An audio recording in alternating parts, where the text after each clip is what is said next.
ये समझते हैं कि जेनेटिक का ओरिजिन जो है वो कैसे कैसे हुआ। आप जेनेटिक्स के नाम पे सीधा मेंडल को पढ़ लेते हैं मेंडल को। मेंडल ने mono hybrid cross, dihybrid cross दिए, ये सारे जितने भी क्रॉस दिए, ये क्रॉस करने के बाद जो भी रिजल्ट आए उन रिजल्ट्स को उन्होंने ऑब्जर्वेशन बना के और लॉज बना दिए। उन लॉज को आप लॉज ऑफ डोमिनेंस, है ना, लॉज ऑफ क्या पढ़ते हो, independent assortment, law of segregation, ऐसे करके पढ़ते हैं।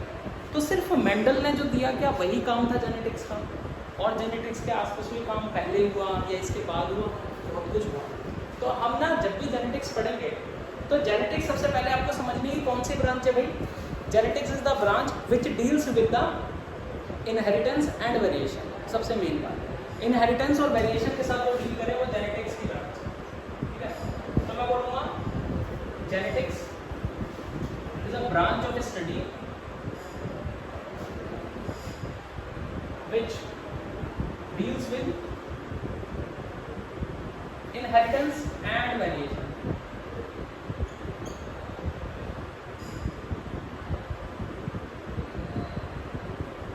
देखो अब दो चीजें नहीं आ गई जेनेटिक्स की डेफिनेशन में। आपने गौर किया कि इनहेरिटेंस वर्ड ऐड हुआ है और वेरिएशन वर्ड ऐड हुआ है। तो मैं एक बार इनहेरिटेंस को क्लियर कर दूं और वेरिएशन को क्लियर कर दूं। देखो इनहेरिटेंस का मतलब तो होता है the process of transfer of characters, या मैं बोल दूं traits from one generation to another generation, ये बोल सकता हूं सिंपली, ठीक है। दूसरे वर्ड्स में मैं क्या बोल सकता हूं, दूसरे वर्ड्स में मैं बोल सकता हूं from an individual to its offspring। तीसरे वर्ड्स में मैं बोल सकता हूं from parents to their progeny, ठीक है। या मैं बोल सकता हूं from an organism to its product after reproduction.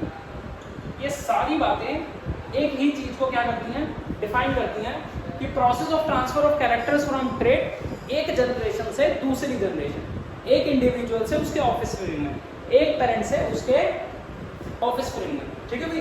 Parent से प्रोजेनी में, इंडिविजुअल से ऑफस्प्रिंग में, जनरेशन से दूसरी जनरेशन में, किसी भी ऑर्गेनिज्म से उसके रिप्रोडक्शन के प्रोडक्ट तक, क्लियर है। तो ऐसे कैरेक्टर्स का प्रोसेस, ऐसे कैरेक्टर्स का क्या हो जाना भाई, ट्रांसफर हो जाना, इसी को हम क्या बोलते हैं, इनहेरिटेंस। यही पढ़ते हो इनहेरिटेंस। वेरिएशन क्या होता है, वेरिएशन होता है बेटा डिफरेंस इन प्रोजेनीज। जो प्रोजेनीज हैं उनमें जो डिफरेंस है वही क्या कहलाता है, वेरिएशन कहलाता है, ठीक है। और वेरिएशन क्या है, variation is the basis of, variation is the basis of evolution. Evolution का बेसिस है कौन, वेरिएशन। अगर वेरिएशन नहीं होगा तो इवोल्यूशन भी नहीं होगा, ये इवोल्यूशन में भी आप पढ़ोगे, क्लियर। अगर वेरिएशन नहीं तो इवोल्यूशन नहीं। एक चीज और लिख लो, कभी कभी पेपर में आ जाती है, इवोल्यूशन का बेसिक यूनिट क्या है। मतलब अगर मैं कहता हूँ कि इवॉल्व कर रहा है कोई ऑर्गेनिज्म, तो क्या ऑर्गेनिज्म इवॉल्व कर रहा है, पॉपुलेशन इवॉल्व कर रही है, या क्या इवॉल्व कर रहा है। अगर मैं बात करता हूँ तो बेसिक यूनिट होती है बच्चा, क्या होता है बेटा, पॉपुलेशन होती है। कोई पर्टिकुलर पॉपुलेशन जो है वो इवॉल्व करेगी, उससे एक नया स्पीशीज बनेगा, उसे हम क्या कहते हैं, इवोल्यूशन। बताओ इतनी बात समझ में आई जेनेटिक्स को लेके। अब यहीं से मेरे को एक और चीज समझ में आती है कि जेनेटिक्स टर्म जो है वो किसने दी भाई, genetics term coined bye Bateson, BETESON, Bateson ने दी थी जेनेटिक्स टर्म। आ जाता है क्वेश्चन, बहुत इजी सा। अच्छा, इस साल का नीट का पेपर जो परसों मिस हुआ है उसमें मैंने क्वेश्चन देखे, एक तो रिप्रोडक्शन के यूनिट यही देखे, बहुत आसान से, बहुत अच्छे से क्वेश्चन थे, बहुत आसान, मतलब तुम्हें पढ़ा रखे हैं बिल्कुल ऐसे कि पढ़ लेना बोल ऐसे क्वेश्चन। दूसरी चीज, मैंने रिप्रोडक्शन का मेंडल का क्वेश्चन देखा, बहुत आसान। मैंने DNA के क्वेश्चन देखे चैप्टर नंबर 6 के, बहुत आसान। बायोडाइवर्सिटी के देखे, बहुत आसान। 11th की टैक्सोनॉमी के देखे बहुत आसान। तो मुझे ये समझ में आया ओवरऑल पेपर जो है वो ज़्यादा टफ लेवल का नहीं बनता है ना, नीट के पेपर निकालता। तो अगर नीट का पेपर टफ नहीं बनता तो सीबीएसई तो भूल ही जाओ, सीबीएसई तो पहले ही बोल देती है अगर नीट आसान है तो हम भी आसान ही हैं, ठीक है भाई। तो इसका मतलब आप जिस पेस से चल रहे हो उस पेस को अच्छा रखो बस, ठीक है। एनसीईआरटी का फोकस रहो, 90-92% पहले एनसीईआरटी कंप्लीट करने के बाद फोकस हो जाओ टेस्ट सीरीज पे, उसके बाद अपना कुछ भी ट्राई करते रहना बुक्स, पहले एनसीईआरटी कंप्लीट करना। देखो भाई जेनेटिक्स वाला हिस्सा कंप्लीट हमारा। मेंडलिज्म का फेज आता है 19th सेंचुरी में। 19th सेंचुरी का मतलब समझते हो 18 समथिंग वाला, है ना। इससे पहले जो फेज है वो जा रहा है पूरा प्री मेंडलिज्म में। किसमें जा रहा है? प्री मेंडलिज्म में। इसका मतलब जितने भी आइडियाज इनहेरिटेंस को लेकर दिए गए वो सारे के सारे इनहेरिटेंस के आइडिया क्या कहलाएंगे? Pre Mendelian inheritance. क्लियर है? Pre Mendelian inheritance. और आफ्टर मेंडलिज्म कुछ चीजें डिस्कवर हुई और उन्होंने बताया कि भाई जैसे मेंडल ने कहा एग्जैक्ट वैसे ही इनहेरिटेंस नहीं होती, कुछ क्या है थोड़ी सी अलग अलग डिफरेंट क्या आ जाएंगे ऑब्जर्वेशंस आ सकते हैं। पोस्ट मेंडेलियन इनहेरिटेंस उसको कहते हैं और उसको हम क्या कह सकते हैं? पोस्ट मेंडलिज्म, ठीक है। Post Mendelism. देखो अब जो मैं बात करने जा रहा हूं वो मेंडलिज्म को छोड़ के प्री मेंडलिज्म पे आ रहा हूं। आज की क्लास हम प्री मेंडलिज्म के बारे में पढ़ेंगे। तो प्री मेंडलिज्म से पहले मेंडलिज्म से पहले जो भी चीजें थी वो प्री मेंडलिज्म आइडिया में आती थी। जो भी थ्योरीज दी गई, जो भी जेनेटिक्स या इनहेरिटेंस के बारे में बताया गया वो ऐसे बताया गया कि आप ऐसे मान के चलो कि दो ऑर्गेनिज्म मेट करते हैं ह्यूमंस को लेके, कि मान लो अगर दो ऑर्गेनिज्म मेट करते हैं तो उस मेटिंग में ना कुछ मिलता है और एम्ब्रॉय बन जाता है। कुछ ना कुछ मिलता है और एम्ब्रॉय बन जाता है। अब कुछ ना कुछ क्या है भाई? हर एक अलग अलग साइंटिस्ट ने अपना अलग अलग नाम दिया उस कुछ ना कुछ को। वो कुछ ना कुछ ऐसे थे। देखो सबसे पहली थ्योरी अगर मैं कहूँ तो उस थ्योरी का नाम था मोस्ट वेपर थ्योरी। क्या नाम है भाई? मोस्ट वेपर थ्योरी, ठीक है। किसने दी भाई? ये दी पाइथागोरस ने। किसने दी भाई? पाइथागोरस। साइंटिस्ट थे पाइथागोरस। उन्होंने बोला कि मेल बॉडी है ना वो कॉइटस के दौरान यानी सेक्सुअल इंटरकोर्स के दौरान कुछ ना कुछ वेपर की फॉर्म में रिलीज करेगी। वेपर की फॉर्म में कुछ रिलीज करेगी और वो फीमेल बॉडी जो है वो भी वेपर की फॉर्म में कुछ रिलीज करेगी और दोनों क्या करेंगे? इंटरमिक्स करेंगे और एम्ब्रॉय बनाएंगे। मजा आ रहा सुन के? आ रहा ना मजा? इसलिए मैंने कहा था अभी भूल जाओ कि ह्यूमन रिप्रोडक्शन कैसे हुआ था। अभी बस इतना ध्यान रखो जो मैंने कहा वही परम सत्य है, मतलब कि जो मैं पढ़ा रहा हूँ वही सच है। तो ऐसा उस टाइम पर था क्योंकि उस टाइम तक प्री मेंडलिज्म का पीरियड था। ऐसे इनहेरिटेंस के आइडियाज थे जिनके बारे में कोई डिस्कवरी हुई नहीं थी, इनहेरिटेंस को पढ़ा ही नहीं था, जेनेटिक्स आई नहीं थी, ये चीजें बताई नहीं गई थी, डीएनए डिस्कवर ही नहीं हुआ था। तो हमें यहाँ ये पता चला कि पाइथागोरस ने कहा कि male body produces most vapours which fuses with vapors of female to produce embryo। और ये कब की बात है? ये बात है बेटा 580 to 500 BC। 580 to 500 BC यानी कि बिफोर क्राइस्ट। एसएसटी पढ़ी है 6th क्लास 7th क्लास में, याद है कुछ? एडी एनो डोमिनी बीसी बिफोर क्राइस्ट। बेटा ये टाइम पीरियड्स को ना डोनोट करने का तरीका है। बेसिकली ऐसे होता है, एक जीरो का स्केल ले लिया और जीरो के स्केल से हमने बोला कि ये जीरो पे हमने मान लिया कि जीसस क्राइस्ट का जन्म है। तो जीसस क्राइस्ट का जन्म हम बोलते हैं तो इससे पहले का बिफोर क्राइस्ट हो जाता है, इससे बाद का एनो डोमिनी हो जाता है। तो मैंने कहा 580 साल पहले जाओगे या 500 साल पहले जाओगे बिफोर क्राइस्ट से, बीसी बिफोर क्राइस्ट से 580 या 500 साल पहले जाओगे तो ये आइडिया इन्होंने दिया था। किसने दिया था? इन्होंने। मजे की बात यह है याद नहीं करना, मजे की बात यह है याद नहीं करना, मजे की बात यह है याद नहीं करना, सिर्फ पता होना चाहिए। मोस्ट वेपर थ्योरी ने कुछ वेपर्स की बात की थी और वेपर्स आपस में फ्यूज होकर एम्ब्रॉय बना रहे हैं। That is okay for you, ठीक है। इससे आगे चलें। देखो दूसरी थ्योरी क्या कहती है, दूसरी थ्योरी का नाम है fluid theory. Fluid theory, fluid theory दी थी, उसका नाम बड़ा अजीब सा है, उसका नाम है फ्लूइड थ्योरी वाले का एम्पिडोकल्स। क्या नाम है? एम्पिडोकल्स।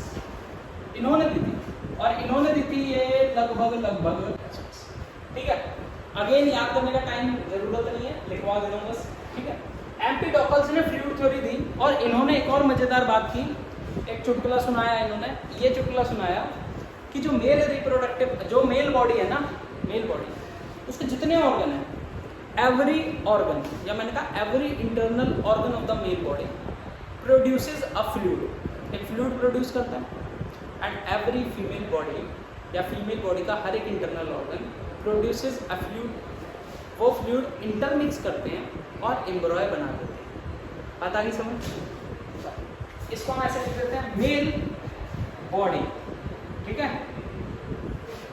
Mail body's internal organ produces fluid which fuses with fluid of female body and hence form what? Embryo। देखो इसका मतलब इन्होंने ये बोला कि जो मेल बॉडी है ना, मेल बॉडी, उसके कैरेक्टर्स उस फ्लूइड में होंगे और फीमेल बॉडी जो है उसके कैरेक्टर उस फ्लूइड में होंगे जो फीमेल से आया, और इन दोनों के फ्लूइड के जो कैरेक्टर्स हैं वो इंटरमिक्स हो जाएंगे और ये इंटरमिक्स होने के बाद ये कैरेक्टर किस में आ जाएंगे? एम्ब्रॉय में आ जाएंगे। ये कैरेक्टर्स को लेके बता रहे हैं, इनहेरिटेंस को लेके बता रहे हैं, है ना। वेपर्स की फॉर्म में कैरेक्टर्स आए और यहाँ पर किसकी फॉर्म में आ गए? फ्लूइड की फॉर्म में। मजेदार है ना जान के, एम्पिडोकल्स ने ये कहा। फिर चलते हैं एक और पे, वो है reproductive fluid theory. Reproductive fluid theory और इंटरेस्टिंग है। इन्होंने पता क्या बोला? इन्होंने बोला तुम ना यार समझा नहीं पा रहे, जनता को चाहिए कुछ बढ़िया सा, तुम समझा नहीं पा रहे, मैं समझाता हूँ, मैं समझाता हूँ। और इनका नाम था भाई एरिस्टोटल। क्या नाम था? एरिस्टोटल। इन्होंने बहुत सारे काम किए भाई। क्लासिफिकेशन सबसे पहले इन्होंने दी थी, ठीक है। First attempt to classify organisms is given by Aristotle, ठीक है। ये आइडिया एरिस्टोटल ने ही दिया था। रिप्रोडक्टिव फ्लूइड थ्योरी में इन्होंने एरिस्टोटल ने ये कहा कि देखो जो ये मेल बॉडी का इंटरनल ऑर्गन प्रोड्यूस कर रहा है फ्लूइड, ये आपने लिखवाया, ये गलत लिखवाया, आपको इसको करेक्ट करना पड़ेगा। करेक्ट कैसे करो? आप लिख दो यहाँ पर male body produces highly pure reproductive fluid that is blood. ये लो, इन्होंने कहा मेल बॉडी प्रोड्यूस करेगी इतना प्योर रिप्रोडक्टिव ब्लड कि जिसमें ज्यादातर कैरेक्टर्स किसके होंगे? मेल्स के सारे कैरेक्टर्स होंगे। मेल बॉडी ऐसा प्रोड्यूस करेगी ब्लड जो कि हाईली क्या होगा? प्योर होगा और रिप्रोडक्टिव होगा, ठीक है भाई। और ऐसे ही इन्होंने बोला कि अगर मेल करेगा तो फीमेल बोलेगी भाई जेंडर इक्वालिटी, मेरे को भी तो करना है, तो ये बोलेंगे ये करती है भाई इम्प्योर रिप्रोडक्टिव ब्लड। अब ये प्योर और इम्प्योर मेरे को समझ नहीं आया, ऐसा रिप्रोडक्टिव ब्लड मुझे समझ में आया। इन्होंने पता क्या करा? इन्होंने खेल खेला है एम्पिडोकल्स के साथ। इन्होंने ये खेल खेला है कि जैसे इन्होंने कहा कि भाई इंटरनल ऑर्गन ने फ्लूइड प्रोड्यूस करा, तो इन्होंने अरे फ्लूइड कुछ नहीं करता, फ्लूइड तो बहुत सारे फ्लूइड होते हैं बॉडी में, तुम ये बताओ ना कौन सा फ्लूइड है? फ्लूइड तो भाई ब्लड है। इन्होंने उसका नाम रख दिया रिप्रोडक्टिव ब्लड। लेकिन इन्होंने एक चीज और ऐड करी, वो ये ऐड कर दी कि भाई जो मेल बॉडी प्रोड्यूस करेगी वो प्योर होगा और ये इम्प्योर होगा। ये प्योर इम्प्योर अभी तक समझ नहीं आया। प्योर इम्प्योर इन्होंने इस बेसिस पर कहा था कि प्योर का मतलब है कि it contain all the essential nutrients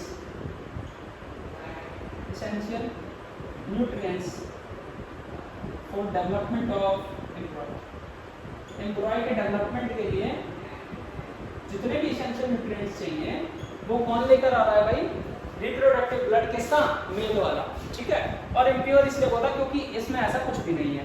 देखो इन्होंने कहा मेल बॉडी का जो रिप्रोडक्टिव ब्लड है वो कैरी कर रहा है बहुत सारे कैरेक्टर्स को, ठीक है, लेकिन जो फीमेल बॉडी का ब्लड है वो इम्प्योर है, तो वो ऐसे कैरेक्टर्स को क्या कर रहा है, कुछ खास कैरी नहीं कर रहा है।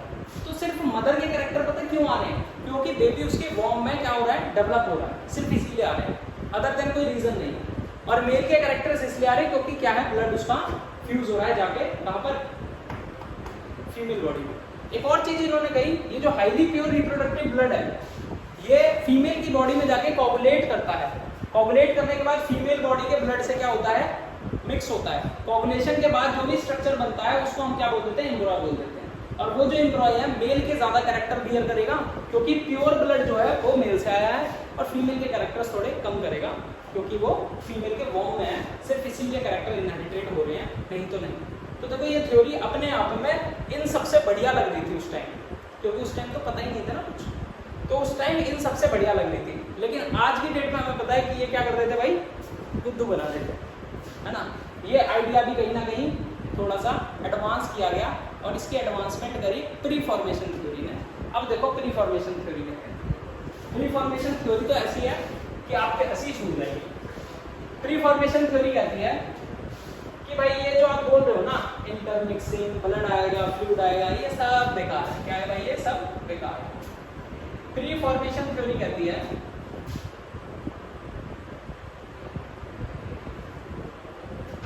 एम्ब्रॉय is already present in sperm और ओवा। ओवा या स्पर्म में एम्ब्रॉय पहले से प्रेजेंट है, फर्टिलाइजेशन से उसे एक्टिवेट कर रही है ताकि वो डेवलप कर सके। बात आ रही समझ, स्पर्म ले लो या ओवा ले लो, उसमें पहले से प्रेजेंट है एम्ब्रॉय, सिर्फ क्या हो रहा है भाई, फर्टिलाइजेशन उसको क्या कर रही है, एक्टिवेट कर रही है ताकि वो डेवलप कर सके। तो मैंने यहाँ पर लिख दिया एम्ब्रॉय is already present in sperm and ओवा इन अ मिनिएचर फॉर्म। बेटा मिनिएचर का मतलब होता है हाईली डिमिनिश्ड। हाईली डिमिनिश्ड का मतलब बहुत छोटा सा कोई फॉर्म है जो बाद में डेवलप करके पूरा ऑर्गेनिज्म बना सकता है। In a miniature form which is called as, उन्होंने उसका नाम दिया था होम्यूंकुलस, ठीक है। और ये थ्योरी जो दी थी वो दी थी स्वेमरडम ने। किसने दी थी, स्वेमरडम, ठीक है। ये थ्योरी इन्होंने लगभग दी थी भाई 1679। क्लियर है। चलो अब देखो ये चार थ्योरी कराई। देखो भाई आपने अभी तक चार थ्योरी पढ़ी, चारों थ्योरी का आपने बेसिक आइडिया पढ़ लिया, किस किसने दी है पढ़ लिया। अब थोड़ा सा आगे चलते हैं। आगे चलने के बाद एक थ्योरी है थ्योरी ऑफ एक्वायर्ड कैरेक्टर। अच्छा लेमार्क जो है ना, लेमार्क इन्होंने ये बताया था अपनी थ्योरी के माध्यम से या थ्योरी के थ्रू, आपने ये कहानी जरूर सुनी होगी जो डियर्स, तो इन्होंने इस आइडिया पे काम किया। तो ये आइडिया भी क्या है, गलत है, लेमार्क ने जो दिया, ठीक है। फिर चलते हैं अपनी थ्योरी पे, theory of pangenesis. Pangenesis theory दी डार्विन ने। अच्छा डार्विन को जानते हो, चार्ल्स डार्विन। चार्ल्स डार्विन ने दिया था भाई सर्वाइवल ऑफ द फिटेस्ट, याद होगा, origin of the species, Darwin finches पढ़ी हुई है 10th क्लास में, इवोल्यूशन चैप्टर शायद कटा हुआ था, रिलेटेड था ना, चलो कोई बात नहीं। चार्ल्स डार्विन ने ना इवोल्यूशन पे बहुत अच्छा काम किया, लेकिन डार्विन की एक कमी थी, उनकी एक कमी थी, जैसे पाइथागोरस ने थ्योरी थी सबसे पहले मोस्ट वेपर थ्योरी, उनकी एक कमी थी, वो मैथमेटिशियन थे। क्योंकि उन्होंने सोचा अच्छा बायोलॉजी क्या है, बायोलॉजी तो कोई भी पढ़ लेता है, मैथ वाला तो बायोलॉजी फटाफट मिनट में कर देगा, तो उन्होंने मोस्ट वेपर थ्योरी दे दी जो कि गलत थी। अब डार्विन क्या थे, इवोल्यूशन पे अच्छा काम किया, उन्होंने कहा अरे क्यों ना बायोलॉजी में भी थोड़ा सा जेनेटिक्स में भी पैर फैलाया जाए। उन्होंने बोला मैं बताता हूँ, आप गलत बता रहे हो, मैं बताता हूँ। इन्होंने बोला कि जितने भी हमारे बॉडी ऑर्गन्स है ना, बॉडी ऑर्गन जितने भी हैं, एक इनविजिबल या स्मॉल छोटा सा कोई जेम्यूल प्रोड्यूस कर रहे हैं जो हम देख नहीं सकते, वो जेम्यूल प्रोड्यूस कर रहे हैं, और वो जेम्यूल धीरे धीरे रिप्रोडक्टिव स्ट्रक्चर जो है हमारे रिप्रोडक्टिव ऑर्गन्स जो है वहाँ पर क्या हो रहे हैं, इकट्ठे होते जा रहे हैं। फिर वहाँ पर इकट्ठे होते होते वो गैमेट्स में इकट्ठे होते जा रहे हैं, फिर गैमेट्स में इकट्ठे होते होते वो फर्टिलाइजेशन होने के बाद एम्ब्रॉय में इकट्ठे हो जा रहे हैं, और एम्ब्रॉय में इकट्ठे होने के बाद वो पर्टिकुलर इंटरनल ऑर्गन बना दे रहे हैं या पर्टिकुलर स्ट्रक्चर बना दे रहे हैं। सोच लो क्या मस्त थ्योरी दी उन्होंने। उन्होंने बोला आप ये ब्लड का चक्कर छोड़ो, ब्लड कुछ नहीं मिक्स होता, मैं बताता हूँ। उन्होंने कहा कि भाई इनविजिबल स्मॉल कॉपीज हर ऑर्गन की जो कि हम देख नहीं सकते, बहुत छोटी हैं, उनको उन्होंने जम्यूल्स बोला। ये जम्यूल्स जो थे वो ट्रांसपोर्ट हो गए सेक्स ऑर्गन पे, थ्रू किसके, ब्लड स्ट्रीम के थ्रू हुआ, क्या चलेगा भाई, सेक्स ऑर्गन्स के पास। फिर सेक्स ऑर्गन्स में जम्यूल्स जो है असेंबल्ड हो गए और गैमेट्स में फ्यूज हो गए, यानी गैमेट्स में चले गए, ट्रांसफर हो गए। और गैमेट्स में जाने के बाद इन जम्यूल्स ने फर्टिलाइजेशन के बाद एम्ब्रॉय का एक एक बॉडी पार्ट बनाया है, ये बात उन्होंने कही। तो इन्होंने कहा ये रहे बॉडी पार्ट्स, यहाँ से जम्यूल्स जो है गैमेट्स में ट्रांसफर हो गए और गैमेट से एम्ब्रॉय की डेवलपमेंट होने के बाद, फर्टिलाइजेशन के बाद एम्ब्रॉय जो बना उसके एक एक बॉडी पार्ट्स जो है वो किसने बनाए हैं, जम्यूल्स ने बनाए, ये डार्विन ने कहा। तो ये थी थ्योरी ऑफ पैनजेनेसिस। तो ये भी ना बहुत गंदी तरीके से क्या हुई थी, फेल, ठीक है, मतलब कि मानी नहीं गई, ठीक है। ये थ्योरीज पता कैसी थी, ये थ्योरीज सब दे जा रहे थे, लेकिन कोई वैलिडेशन नहीं था, कोई प्रूफ नहीं था, कोई एक्सपेरिमेंट्स नहीं थे, ठीक है। लेकिन इन चीजों को बेकार करने के लिए विस्मान थे एक साइंटिस्ट, उन्होंने कहा ये जो एक्वायर्ड कैरेक्टर वाली आप बात कर रहे हो ना, तो इन्होंने ना 22 चूहे उठाए और 22 चूहों की पूंछ काट दी और पूंछ काट के उनको फर्टिलाइज करा दिया, हाइब्रिड बनवाई, वो सॉरी क्रॉस करा दिया। क्रॉस कराने के बाद जो रिजल्ट देखे प्रोजेनी में, तो भाई पूंछ कटी हुई होनी चाहिए ना, एक्वायर्ड कैरेक्टर, तो बता दो भाई पूंछ तो कटी हुई नहीं है। लेकिन इसके भी सपोर्ट में, एक्वायर्ड कैरेक्टर्स वाली थ्योरी के सपोर्ट में भी कई लोग थे, तो उन्होंने बोला एक मिनट, ये जो पूंछ है ना ये आपने जबरदस्ती काटी है, अगर पूंछ खुद से कटती तो वो क्या हो जाती, पास ऑन हो जाती। तो विस्मान को यहाँ पर भी फेल किया गया। उन्होंने कहा ऐसा कुछ नहीं होता कि आपने जबरदस्ती पूंछ काट दी, आपने ये उसने एक्वायर्ड थोड़ी करा है, ये तो आपने जबरदस्ती किया उसके साथ, ठीक है। एक्वायर्ड जो वो नेचर में एक्वायर करेगा वो पास ऑन करेगा, उन्होंने ये चीज बोल दी। तो फिर थोड़े से क्या हो गए भाई, मतभेद चालू हो गए। फिर इसके बाद भाई ये डार्विन थ्योरी, फिर उसके बाद एक और थ्योरी आई, जो एक और थ्योरी है उसका नाम है जर्मोप्लाज्म थ्योरी, ठीक है। देखो जर्मोप्लाज्म थ्योरी कहती है कि हमारी बॉडी जो है ना वो दो तरह के टिश्यू से बनी है, एक जर्मोप्लाज्म, एक सोमेटोप्लाज्म, ठीक है, सोमेटोप्लाज्म। तो जो सोमेटिक सेल्स हैं वो क्या है, सोमेटोप्लाज्म है, और जो कैसे है भाई, रिप्रोडक्टिव सेल्स हैं या जर्म सेल्स हैं, वो क्या है भाई, जर्मोप्लाज्म, ठीक है। तो मैं यहाँ लिख देता हूँ थ्योरी ऑफ जर्मोप्लाज्म। ये कहते हैं हमारी जो बॉडी है, जो बॉडी टिश्यू है, उसमें दो तरीके के टिश्यू हैं, एक है जर्मोप्लाज्म और एक है सोमेटोप्लाज्म। तो ये जो जर्मोप्लाज्म सेल है ना, ये रिप्रोडक्टिव ऑर्गन्स में, रिप्रोडक्टिव ऑर्गन्स में, और ये ही हैं जो क्या करते हैं, takes part in reproduction. Reproduction में यही वाले टिश्यू क्या है, पार्ट लेंगे। तो हमेशा रिप्रोडक्टिव पार्ट्स में या ऑर्गन्स में, जर्मोप्लाज्म में जो चेंज आएंगे, जो कैरेक्टर्स होंगे, वही कैरेक्टर्स क्या होंगे भाई, ऑफस्प्रिंग्स में आएंगे, ये इन्होंने कहा। तो जर्मोप्लाज्म के characters being transferred from parents to employer। तो देखो प्री मेंडेलियन में आपने बहुत सारे आइडियाज पढ़े इनहेरिटेंस के, लेकिन सारे आइडियाज बाद में आके फेल हुए क्योंकि मेंडल्स ने बहुत अच्छा कर दिया था, एक रिजल्ट दिया था। इन सब थ्योरी को मिला के, ये जितनी भी थ्योरी मैंने आपको पढ़ाई, इनको हम कहते हैं थ्योरी ऑफ ब्लेंडिंग इनहेरिटेंस। क्या बोलेंगे, थ्योरी ऑफ ब्लेंडिंग इनहेरिटेंस, सारी थ्योरी को मिला, ठीक है। तो मैं थ्योरीज लिख देता हूँ, थ्योरीज ऑफ ब्लेंडिंग इनहेरिटेंस। देखो ब्लेंडिंग का मतलब क्या होता है, टू मिक्सअप,